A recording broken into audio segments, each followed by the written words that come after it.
Andrew, welcome to the podcast. Lots to chat about today. I'm pumped. Yeah, thanks for having me, guys. I'm excited to jump in. So I think a lot of people understand why someone would start hosting parties, right? You're new to a city, you want to make friends, you want to meet people. And then I think, my experience kind of going through a similar thing was that within a few events, it kind of quickly solves that problem of like, now you have so many people, you couldn't possibly like get a one-on-one with every person. And you'd fill up your calendar for 2 months because you get 30 people on an event. That's like a whole month.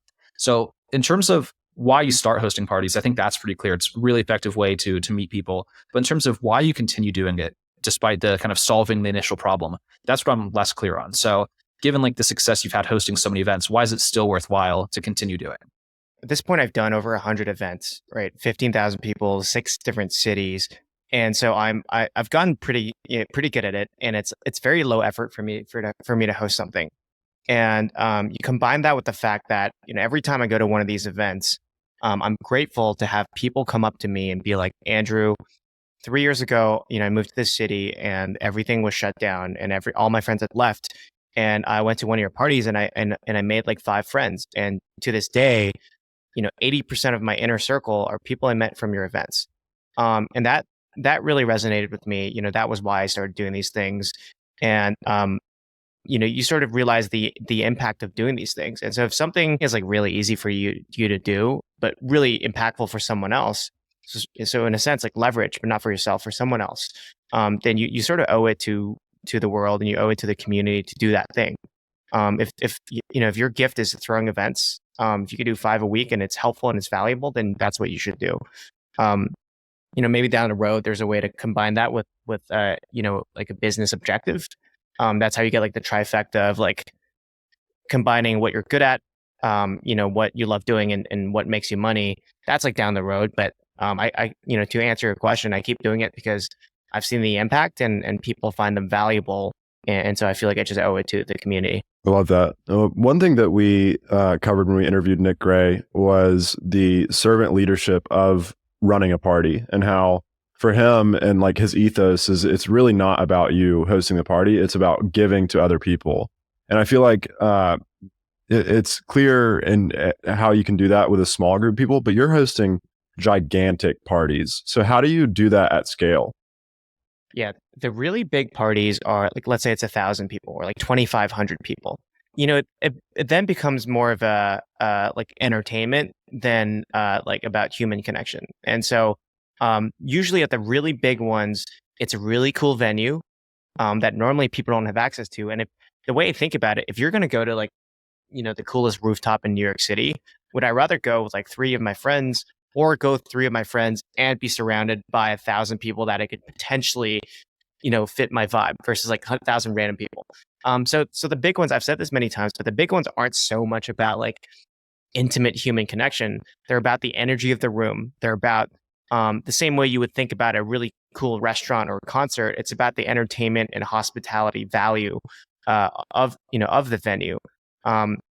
So yeah, the big ones are a little bit different, but I still do try to like curate in a sense of like who I invite, and also I do this monthly thing at the Williamsburg Hotel rooftop in New York City, and I actually have like 80 to 100 volunteers that will wear the yellow lanyard inspired by Nick and go around and talk with people. And so if you show up alone, you still end up making at least one connection. What I like to say is you show up as a stranger and you leave with a friend. So it still holds true. It's just not as intimate, but it serves a different purpose. Is that monthly event is the Junto that you hold? I do 5 events a month. So I have the Junto. I do twice a month, and those are very curated. The wait list is about 5,000 people Monday, and it's 100 at a time. And actually, if I showed you my inbox right now, I just did this morning. I sent out 200 emails, putting 200 people in 20 different groups based on their inputs to my form. So if founders like, I'm raising money, I'm going to put them in a group with with an investor or a journalist that covers that founder. So it's more curated. But every month I do 1 or 2 Juntos. I do a big blowout mixer, like 1,000 to 1,500 people. And then I'll do like one offshoot event, like a fashion event with my friend Lior, or like an influencer event with my friend Alan. It just sort of depends. What do you think is driving such a visceral enthusiasm for what you're doing? Like, what do you think kind of the bigger, broader factors are culturally that leads to such a, a 5,000 person wait list for something you've only been doing, so long. And, you're not backed by any kind of traditional legacy institutions, kind of just an upstart, very organic grassroots thing that's just grown. Why has that generated such an insane level of interest? So I've realized if you live in New York City, there's a high probability that you're very ambitious. And when you're ambitious, you're always seeking to expand your inner circle and surround yourselves with people that are more ambitious than yourself. In a city like New York, and really any city, I'd say New York City has like a high density of those kind of people. It's just self-selective. People just move here because they're ambitious. Not to say people who don't live here aren't ambitious, but you get my point. As someone who's very ambitious in New York City, like, how do you meet other ambitious people? And not just ambitious, kind, open-minded, the kind of people we want to surround ourselves with. And there's only a few ways. Like one is, alumni network. Another one is like friends of friends. But that's like kind of like limiting. Like, how do you even expand that? Like, it's sort of out of your control to an extent. Or like you join like a membership community or like an on deck or something like that. But not everyone has access to those things. You can't just go to a bar. You go to a bar. I live in West Village. You go to a bar in West Village. You go to the Spaniard. There's no way I can have the kind of conversations I'm having at Junto Club. And so there's really no place. And so I wanted to create that place. I'm like, you got nothing to do on a Wednesday night. My events are normally Monday, Tuesday, Wednesday, Thursday. Like, not so much Thursday, but like, those 3 days. If you got nothing to do and you have free time and you're going to go to a bar with your friends, why not just go to one of these bars where I'm doing one of my events and you get to put yourself in a serendipitous situation where you could potentially meet someone that could change your life, literally change the trajectory of your life. So I think that's the thinking I've always shared. And I think people feel that and they associate like my name with, I'm thankful that they associate my name with like high quality events or at least high quality people. What do you advise people to do kind of making the mission bigger than yourself, right? It sounds like you're providing an incredible outlet for people in New York that have that desire, but kind of on the global scale for people who are not in like that concentrated of a market, but still have that same strong desire to meet cool people.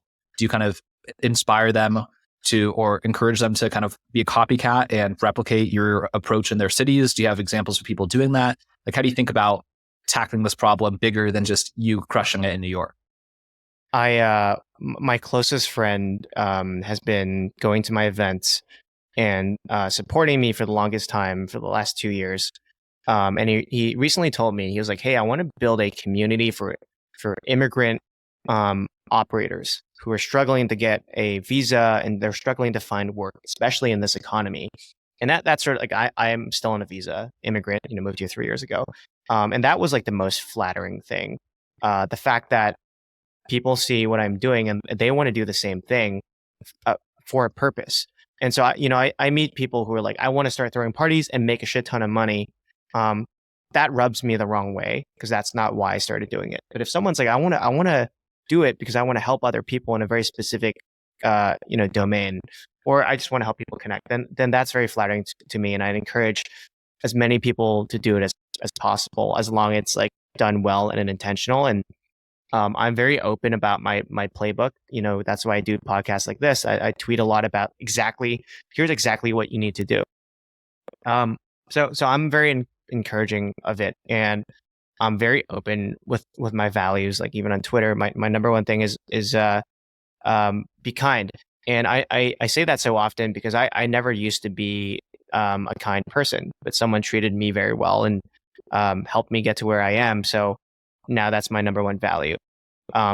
So yeah, I would love to inspire more people, not only to host things, but just to get outside their comfort zone, and do something in the realm of connecting humans and bringing humans together that can impact your personal and professional life. Let's double tap on the kindness aspect. You said that someone showed you kindness. What happened there, and why do you think that being kind is such a high value thing to do, not only for yourself, for other people? The second part of that question is really hard. But yeah, the first one is I've never had good grades. I was never good at like the school thing, studying and getting, like bad at math, bad at science, bad at every single like subject that you would consider hard. And so I had trouble like finding. I was just good with people, but I had a lot of trouble like finding a job and that kind of thing. And I had a mentor. His name was Bob. He was brilliant, good grades. He worked at Google, Snap, Accenture, like consulting, all these things. And he took so much time to help me with my interviewing. And he would literally wake up at 8 a.m. to coach me on how to interview, how to prep my resume. And there's nothing in it for him. And 2 years ago, he actually, during like the mass layoffs of COVID, he opened up his calendar to anyone who wanted to book time with him. And he did like 200 coaching sessions for free. And that was very inspiring because, it's back to what I said earlier. He's really good at something, and it's 20 minutes of his time that could result in years of positive impact for a human being. And so that's what I mean by being kind, like find out what you're good at and share that with the world. I guess the second, I haven't really thought of an answer for the second part of the question, but, I just think about the kind of world I want to live in. It's a kind world. And I spent 18 years in Asia, 3 countries in Asia, and like, it's honestly very different there. People are not as open, definitely not as kind. They're a lot more rude, and it's a little bit draining. And so that's why I love America so much. I love North America because people here are just, it's very different here. I like the asymmetry you spelled out with, 20 minutes of this person's time is transformative for years of this other person, right? It's such like a small relative investment. And you know what the multiple is, right? Thousands or a 10,000 return in terms of the time invested. And I feel like, kind of as you said at the beginning, the parties are that for you as well, right? For you, I don't know if you've, done the math to quantify the amount of effort it takes for you to host a party in terms of getting enough people to show up, coordinating the venue, but maybe it's something like, under 10 hours per party, probably less based on how efficient you've gotten with the processes and systems behind everything. And for 1,000 people to have, if, I don't know if, again, the percentages, and that's not the reason that you do it as like a predicted conversion rate, but if 10% of the people at the party are going to have some transformational connection, that again, alters the course of their life by years. 100%. I think I've said this before in the pod. I'm like, if I really tried, I could probably do a 1,000-person party, by Wednesday, just like texting off my phone. Like right now, I could probably make that happen. The hardest part is actually like what you would not expect. It's like, how do I make the graphics on my phone? But I can just tell someone to do it probably. But yeah, like even if it's a 100-person event and one person meets someone that gives them a job, that's like enormous impact. So as long as nobody there's no negative impact, which there normally isn't. So yeah, I think one of the cooler things I heard you mention on other podcasts, and something I've experienced in a smaller part, is when you go on social media and you look at the page of someone that you're friends with, and then you see that like they're mutuals, they're followed by like 20 of your other friends, and you're like, wait, there's no reason this person would have known all those other people. Like, it's kind of the amount of, and again, you can do like the math here, or the exponentials, but the amount of interactions that happen at a party, even with 50 people, right? The amount of different, like 50 factorial, whatever the math is to compute the number of combinations that could happen. And it beyond what you could possibly observe, because you think you're watching everything that happens at your party, then you realize that 100 times more things happened than you had any idea as to what happens. And you're like, I had no idea these people connected. I forgot that they were ever even in the same room. Yeah. And then you like end up seeing them in like a photo together again, and you've just created so many independent relationships. It's absolutely crazy. And I'm not like, the one thing I haven't really done very well is like, I haven't tracked, I have a list of like founders who I've directly helped raise money and people I've helped get jobs and all that kind of thing. But I haven't tracked like the secondary impacts. And I'm sure there's so many. 100%. I don't see 95% of the activity that happens for sure. Like, 15,000 people over 100 events. Like, I have no idea what's going on in the background. There are a couple things I want to ask you about. The one is like story based. I know that getting all these people together, being up till 2 a.m., having these crazy nights for I don't know how long now, but a long time. There's got to be some stories that are just unexplainable, things that have happened that stand out that are like, how did that happen? It's 2 a.m. and Martin Scorsese walks out and is like, what's up, Andrew? Not that type of thing, but just unexplainable moments. Is there one that stands out to you? Not a specific one, but there are moments where, I mean, early, like really early in the journey, I have a forum and I would just see names trickle in and like people that applied to these events. And I'm like, holy shit, this person's like famous, like super famous. And so I had, the co-founder of the world's largest language learning app, and you could probably figure out which one, and like he brought his entire team. And I'm like, what? This like anyone with a Wikipedia page, I'm like, oh shit, that's kind of cool. I had this guy who, like biked with raced with Lance Armstrong, and then like became a chief exec at the most notable companies in the world. So there, yeah, a lot of really interesting ones. I can't think of any like specific stories. I guess there's sometimes some of these notable people just show up out of the blue, and I'm like, is that them? So in addition to the parties, a big piece of what you do to accumulate leverage is kind of the social media, the email newsletter. What's the role that all that's played, and kind of how do you piece that into kind of the vision of the projects that you're working on and how they all kind of piece together to build towards whatever future you're going towards? Yeah. The way I think about everything I'm doing, like the whole ecosystem of things I'm doing. Yeah, that's the right word, ecosystem. Yeah, it's literally on my board. Ecosystem overview. I'm still trying to figure out, but it's something along the lines of like my core focus is going to be building distribution and brand. So it's distribution, reaching as many people as I can, and a brand, getting them to trust me for a specific thing. And that specific thing is something along the lines of like, Andrew knows, Andrew can help a founder do, raise money, hire talent, get press, all these things. He's someone that can help in a business advisory sense. And so my focus on doing those two things is done by throwing parties that are good and building that, let's say the email list. It's going to be done by media, newsletter, socials, that kind of thing. Maybe a pod in the future, but those are building distribution. And then under that, you have like the second layer, which is, let's call it a platform, which is how do you take all these like emails and contacts and create business value out of them. And so some of the ways I've been doing that is deal flow, like helping founders raise money, and potentially down the road, that's like a rolling fund or syndication at least, or something like that. There's a talent collective, which is helping people get jobs, and that could turn into a talent placement agency. So you're incubating these things. And then there is also like a massive affiliate program, which is like anyone who needs a legal service, there's a partnership with them, where you work with the lawyers and get a kickback or something like that. So there's a ton of business value there. But ultimately, I think, events, I've done these parties and I've done these happy hours and I've done these dinners and they're good. But I'm like, it feels like it's a means to an end. Like I'm not going to be doing events forever, like at least not 5 a month for the rest of my life. Maybe I'll do like one conference a year, or like one a month. But it feels like it's a way for me to get access to something else, and a way for me to develop the skills for something else. And I'm still figuring out what that something else is. I'm leaning toward the idea of like events can be a really cash positive business. Like it could be a pretty good business, lucrative business, but that's in a short run. How do I capitalize in the long run?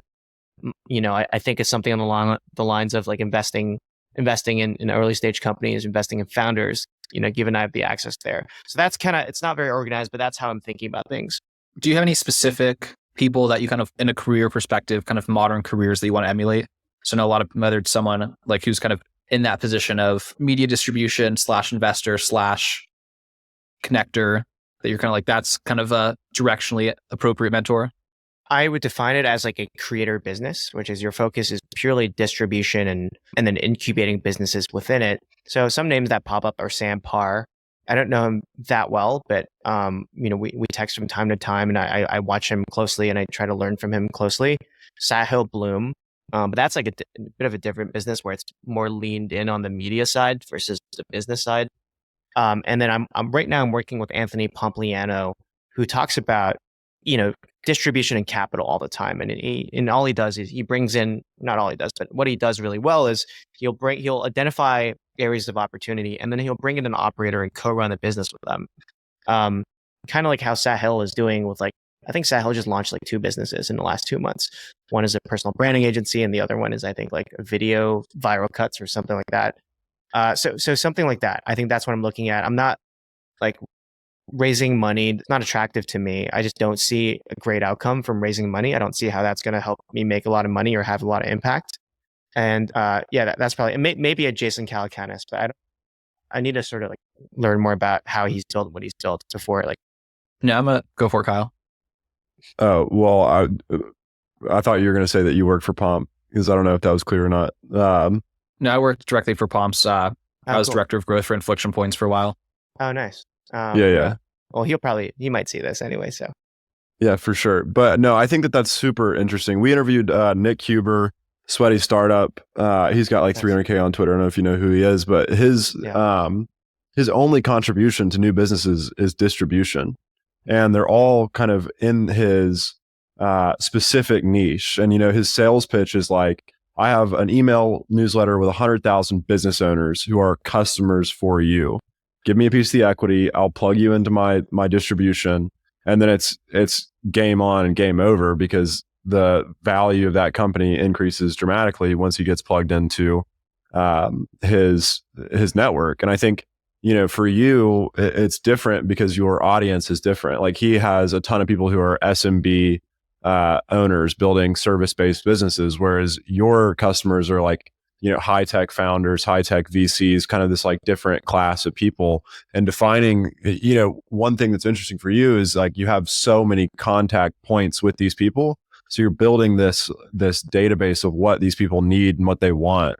And I think that having that specialized knowledge will allow you to leverage your distribution in a way that other people who know the same people, like it wouldn't work the same way. So that the idea of distribution like as a service has been running in my mind since we interviewed Nick. Nice. It's super interesting. Yeah. And I've realized like some of the differences are, well, like Nick, and Sam Parr, they're experts in building businesses. Like I'm not. I'm still learning. I've done the big kind of tech thing, but I've never built like $1 million business before. I think also the other thing I've been thinking about is Sam has a newsletter. And that's like, I can't think of the word, but when you read a newsletter, like you have a relationship with Sam, and it's like probably sort of lower in the scale of like that emotional bond. And then think about a pod, you're listening to someone, it's very intimate, it's higher emotional bond. And then there's video, which is even more intimate. But the most intimate thing I think is like an event. Because you're in person, it's an experience. Like think about the last time you went to a concert, it like shapes your entire, like all your emotions during like a 4-hour period. And so the one thing I'm thinking about is how do I leverage that more? Because I have the ability to really quickly build rapport and trust with these people, because it's not just text, it's like an experience, but I can also kill that trust really quickly. But that's the thing I'm trying to capitalize on a little bit more. Is I can reach them on a much deeper level. And I think what's interesting, kind of a parallel there, is, if you ever like recommend a book to someone and that book is exactly what they needed and has the profound ideas they needed to like unlock that next level, they kind of credit you with all the knowledge of the book, even though you're not the author, you're not the person who spent all the effort reading the book. And it's kind of the same thing where, you host an event and, you are the person who, not even on purpose, because again, you didn't pair every single person at the party together, but you connected them to the person that unlocked the next important thing in their life. And they kind of credit you as the person who helped them in this major way. And so it's very similar and very powerful. Yeah, the book thing's cool. I've never like thought of it like that, but that's brilliant. Yeah, I like that. Yeah, it has to be a good selection. One thing that I heard you mention as well, one of your favorite things to do when you meet a new person is kind of interview them casually, not, in a hostile way, but like, what are your goals? What are your ambitions? Like, what can I help you with? Not in like a toxic way, just generally it's a way to create an energizing conversation, and it's a way to understand what someone's actually motivated to do. What, from the other person's perspective, like how does someone present that to you in a way that actually makes you want to help them? Because I think there's a way of like being very off-putting when people say their goals versus also being very like kind of making someone actually want to join your team and root for them. It's like, what kind of people, what kind of goals are you immediately like, that's amazing, let me see how I can help you, versus the opposite where you're like, oh, it actually is kind of repelling. Yeah, it's interesting because I've recently met people who are like, they don't want to share their goals. They want to find out what my goals are. Sometimes it's a battle of like, just tell me what you're looking for, and then I'll tell you mine. Because I don't like, I typically don't like sharing mine yet, because I like to help first, but I totally see the point. Another question I like to ask is like, what's missing from your life? And so I have all these like tech executives coming to the events, and they make like millions of dollars a year, and they have everything they want. And it took me forever to understand that sometimes someone's looking for a wife or a husband. And so these things don't typically come out in a tech event, but that's where you can find the highest quality people. A lot of it is gut. If I sense someone is not just like social climbing, and if they're not overly transactional, and if they actually want to build a longer term relationship with me from the angle of, I think I could learn something from Andrew, and I think I could teach him a few things, then I'll engage on a much deeper level. Not to say I won't engage with others who are like more transactional, but then it just becomes a transaction. Like, hey, can you help me with this? Because help me with this because it seems like you have access to it. And sure, but you owe me one. We won't say it, but it's sort of implied. I can't express it. I can't express sort of how I think about it, but it's all gut feeling. Just learning to trust your gut. It's interesting because you don't want to be too transactional, but like you don't want to be too transactional for the sake of eventually getting a transaction. And like all these internal things are the things that you kind of project out. And that's like what you respond to with your gut, right? And so like, this is a complicated question, but how do you like simultaneously want something to happen and also be normal, chill, and like authentic? You know what I mean? Because it's like, you don't want to like give to receive, but it's all about your like intentions. There's no way around the fact that the only way to build a deep and trusting professional relationship is building it before you need it. And so there's no way for, like, if I'm a founder, I'm raising money and you're VCs, there's no way for me to build a friendship with you right now if I'm like, I need money. That's the one thing. And it's like, there's very few situations where that can end up very organically. So number one tip for any person networking is build it before you need it. What follows that is when people sort of prove themselves, when I prove myself to others or when they prove themselves to me, it's just consistency over time builds trust. And so I have some people in my network who I don't know well, but they've always offered to volunteer consistently or offered an introduction over time. And I'm like, wow, okay, I know I can trust you. I know I can trust you. I know your intentions are probably good if you're thinking about me consistently in terms of like thinking about how to provide value. So it's really just those two simple rules. Like, you need consistency and you need time, and also building it before you need it. I have a lot of questions I could ask there. One past podcast guest we've had, I'm not sure if you're familiar with him. He's very big in the Los Angeles community. His name is D. Murthy. He's more of like an Instagram social media person than Twitter. He's got a big podcast called Group Chat Pod. And anyway, one thing he always talks about in terms of like having a reason to keep in touch with someone is just whenever someone has like any achievements, just like that's just a reason to send like a short congrats text in terms of like building a relationship. Because people don't think of it. It's very easy to like hear the advice to like build it before you need it. Yeah. But it's like, what random reason do I have to reach out to this person, right? Like, why should I send this person just, hey, how you doing? It's like, we're not like that, right? You know what I mean? It's like, it's kind of weird. Yeah. But they post something that's just like, just raised money, just crossed X milestone, whatever. Just like a nice congrats text is a super basic way to stay in contact without anything into, like, you're not asking for anything, just generally like, hey, this is super exciting. Good for you, man. Keep crushing it. Mm-hmm. Yeah, I like that. Yeah. And I think the idea of building it before you need it, it's like, I don't have a reason to be doing this. It's just powerful. And I think that's a really great answer to the question that I asked. So thank you. Yeah. I think it's, maybe it's less so like, I don't have a reason. I just want to chat because I'm not a fan of those. Yeah. Pick your brain kind of text. Yeah, exactly. Because I remember when I was in Toronto, and I always knew I'd wanted to move to New York City because that was like the dream. 3 or 4 years before I moved here, I started reaching out to people in New York because I was like, one day I'm going to want to move there. And so I started like early. It was kind of like the pick your brain thing. It's like, I just want to learn from you. You've done so many amazing things. Like, do you have 20 minutes? Can we chat? And then they would give me feedback, and I would take that feedback.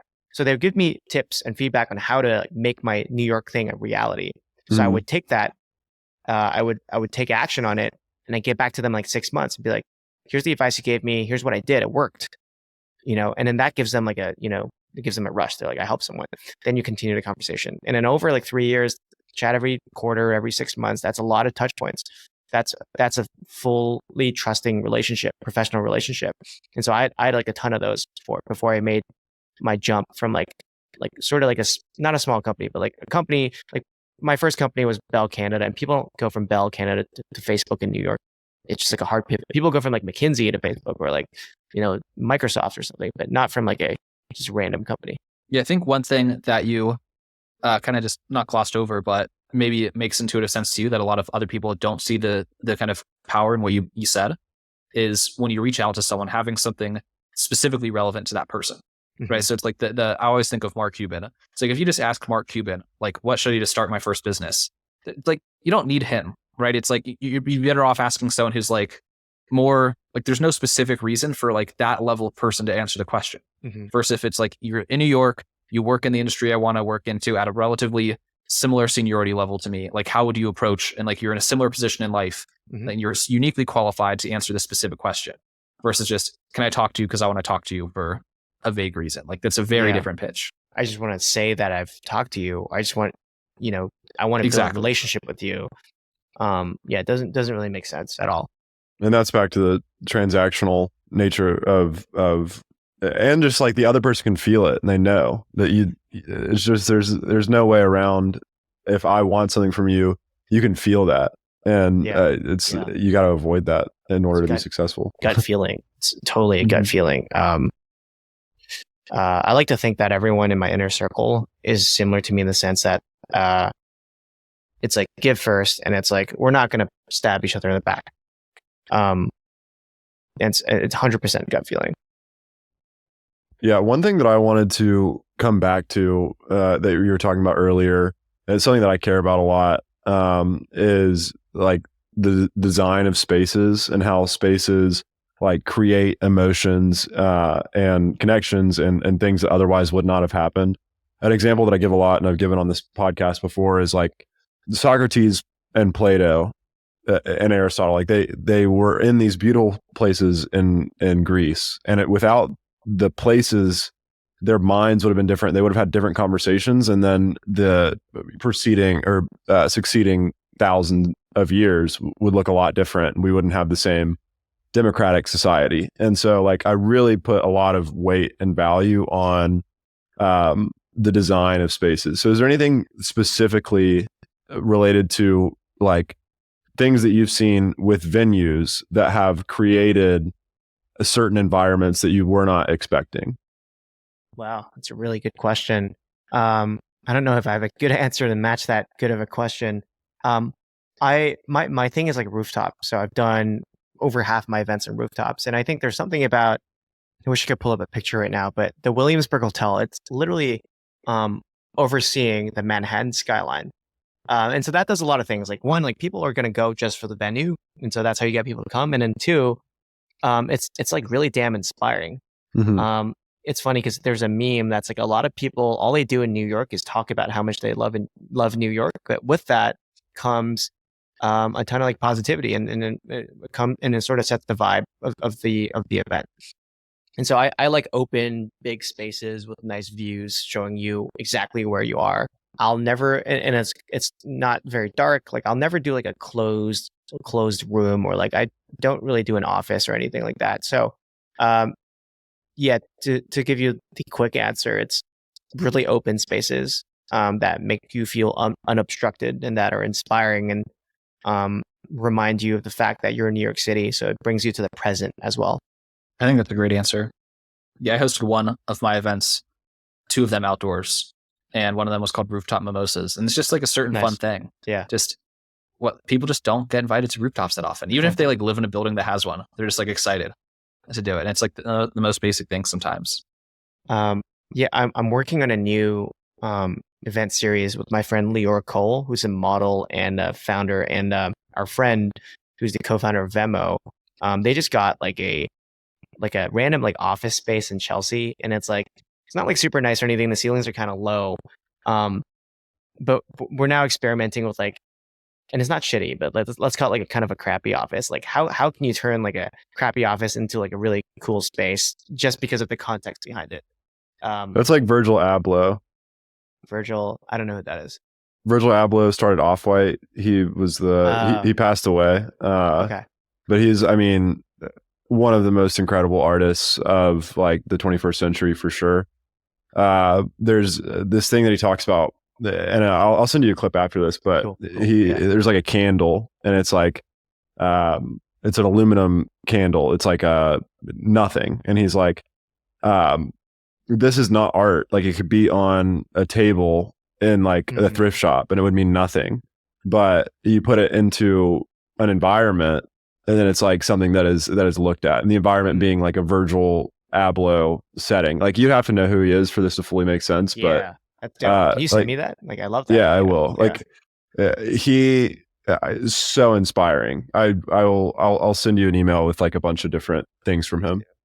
What are some of your ideas for turning just a shabby or just uninspiring space and just kind of like changing it? So one, it has to be very funky from a design perspective. And then two, I'm not going to promote it at all. So it's only word of mouth. It's going to be very, very exclusive. We were thinking about calling it like juice box or something where it's like only founders and like, I don't know. It's going to be completely random. You know, it's going to be the most random thing you can think of, but, all these random elements, but what's going to be really extraordinary is the people in the room. So we're just going to bring together 50 of the most extraordinary people you ever met in like this random shitty venue, and just confuse the hell out of everyone. Kind of got like an underground vibe. Yeah, underground vibe. And it's like facing the street. So let me see if we can show you a picture.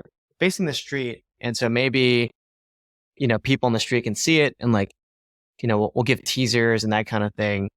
So I actually stayed there till like 3 a.m. last night, but like we installed these like lights, so it's kind of like a random, you know what I mean? Like just a random office that, I don't know. It's obviously very half baked. But you like the challenge of like, can you take a space that doesn't have what's called like natural advantages? Yes. And versus just if you're already starting out at the top of a mountain, right, with the most gorgeous view, all you have to do is just like get the people there, and make sure no one falls off the mountain. Versus this is like you have a white box looking over a random street. Can you make it just as cool? Yeah, you phrased it really well. Exactly that. Like I already have all the venues I want in New York. Like how do I truly make it about the people? This is like a test of how well you understand the principles, rather than just like cheating by using it. It's like Williamsburg is like cheating almost for you because it's like it's so easy. It's exactly perfect. Can I replicate that without the natural advantages? Yes, exactly that. One question I wanted to ask you is, there's like a certain curatedness of your events now, and like you're saying, like the 50 most incredible people you've ever met, and your first event was like a thing off Reddit, whereas like anybody can show up. Yeah. What do you think about like the exclusiveness as it relates to both the way the person feels when they're invited? They're like, oh, like I'm awesome because I got invited to this event, which is clearly a value, and then also the people that like aren't getting invited. And like the juxtaposition of like your Reddit event and like, you know, 1,000 people that all work at A16Z and like are dope. You know, a lot of my friends don't get invites to some of the smaller ones, and I'm not saying you're not great enough of a human to get an invite. I'm saying it's not relevant for you. You know, like, do you spend 100 hours a week grinding on your side hustle? Because this is a room full of them. You know, like let's say that was the event. Or, you know, this is where it gets a little bit more shallow, but it's like anyone with a newsletter with over 20,000 readers. Like if you don't have that, it doesn't make sense for you to be there. It's not unfair to you, it's unfair to other people. And so that's like the language I use. And I believe in the in the idea of like when you close the door, you like create the room. And I think most people need to understand that community is in nature not an inclusive thing. It's like you have to curate the room.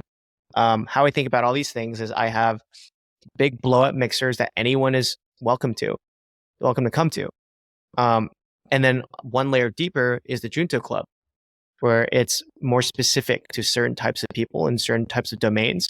And that has a 5,000 person wait list, and it's hard to get into that, but it's free. So I'm not just doing it to make money. It's like, it's all about curation. And then there's one level deeper, which is like the 10-person dinners that are way more specific.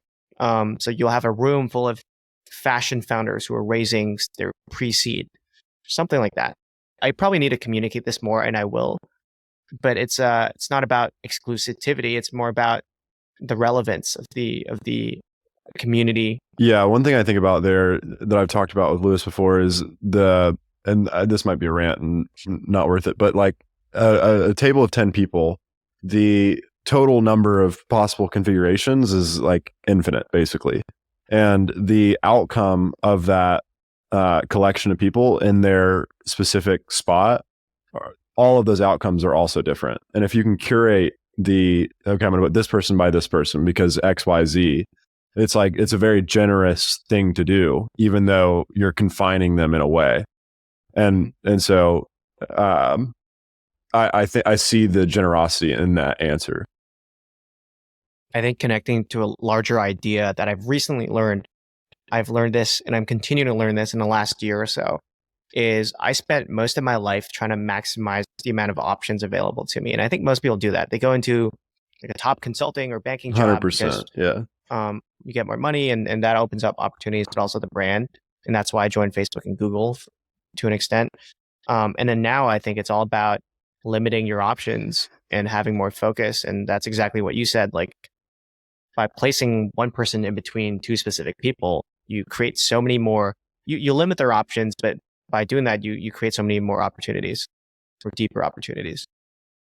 That's actually something I completely hadn't thought about because I've never like applied the same metaphor to hosting parties. I've thought a lot about from the career perspective, how a lot of times like maximal optionality is kind of a bit of a, not a scam, but has downsides a lot of people don't realize at the outset.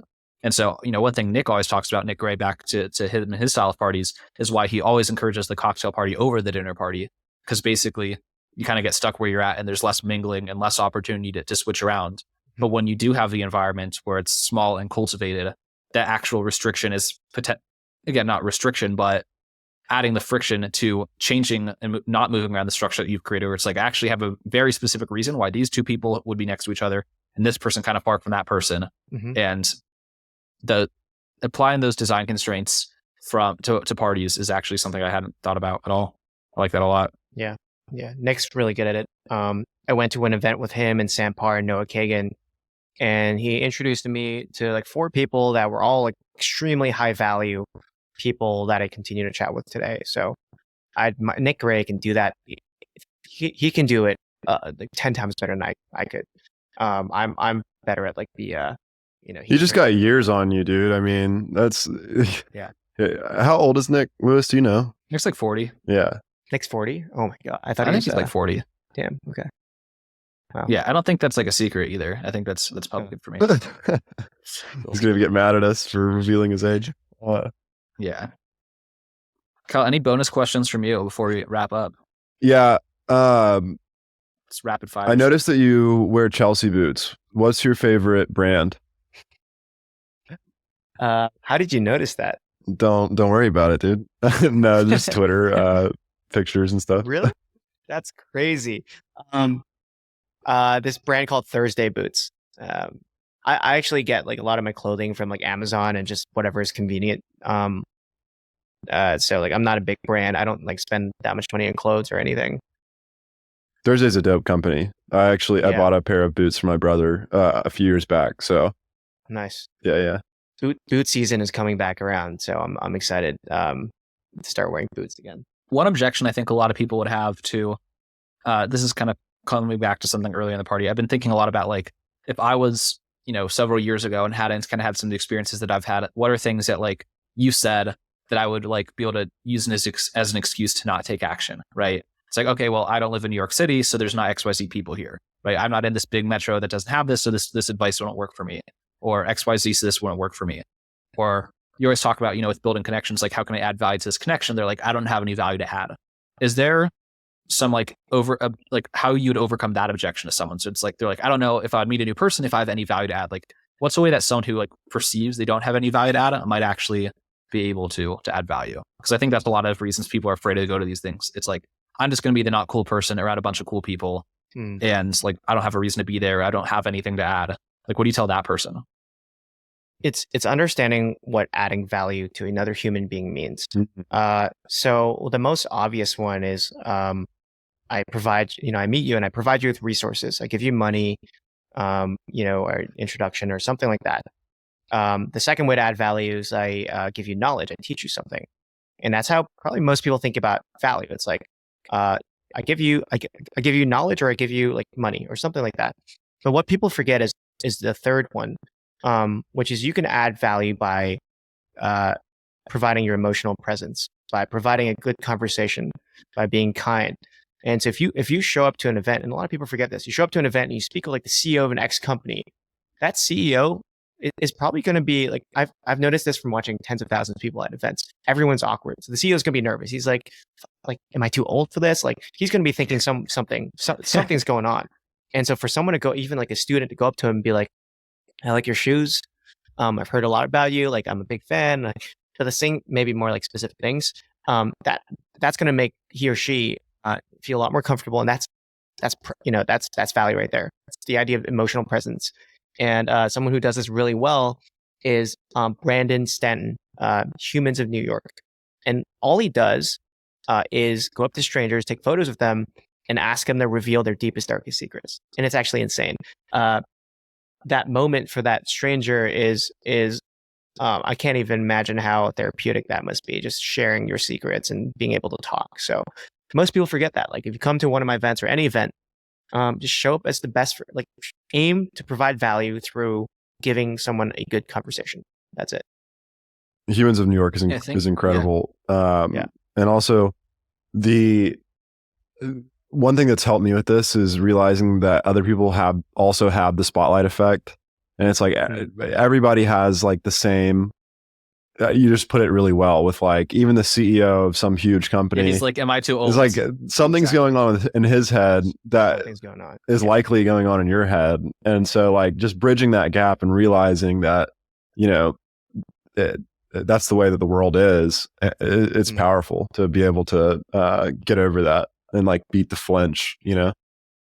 Yeah. I love what you said about giving people the feel, like a third form of value is giving someone a valuable feeling, right? So just literally making someone feel valuable, right? So it's like you're young, you're ambitious, you're curious, and you give someone the feeling. It's like, hey, you're smart, like you have the answers that I don't have. And that person has been like wanting to feel smart and validated and useful, and just like being receptive and high attention to their advice makes them feel like important and useful, and could give them a confidence boost in ways that they don't realize.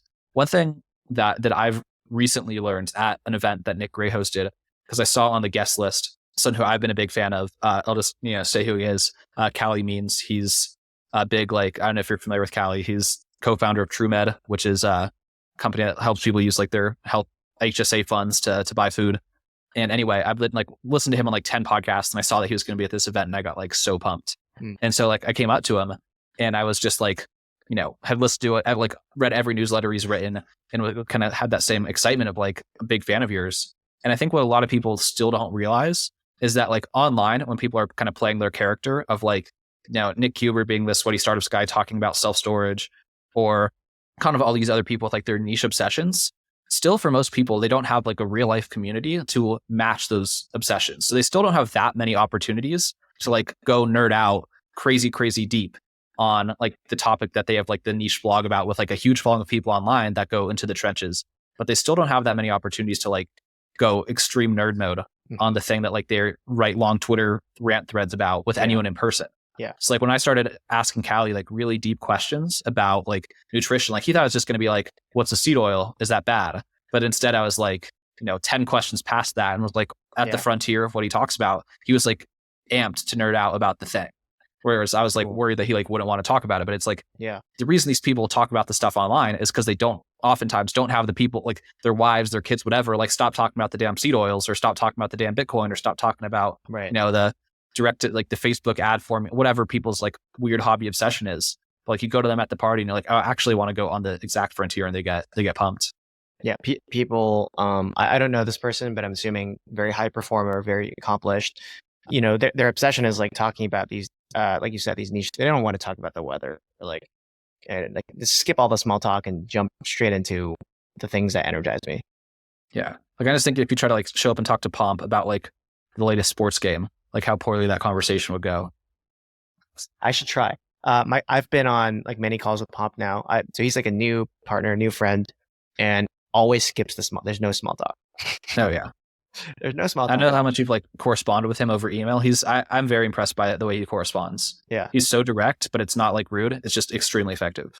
And he's fast. He's a fast. Yeah, he's extremely fast. It's extremely impressive. Kyle, anything you want to close out with, or we we happy with what we got? I'm good, dude. Just gratitude. Thank you very much for coming on. We enjoyed talking with you, and I enjoyed learning about you, and yeah. Cool. Where are Thanks the for having best me, guys. places to connect people to yourself? My socials. Twitter is at Andrew Yeung, AndruYeung. Instagram at Andrew's Mixers, and then my website is andrewsmixers.com. Amazing. And we'll link all that below as well. Well, Andrew, thank you so much. Yeah, thanks for having me, guys. This is really fun.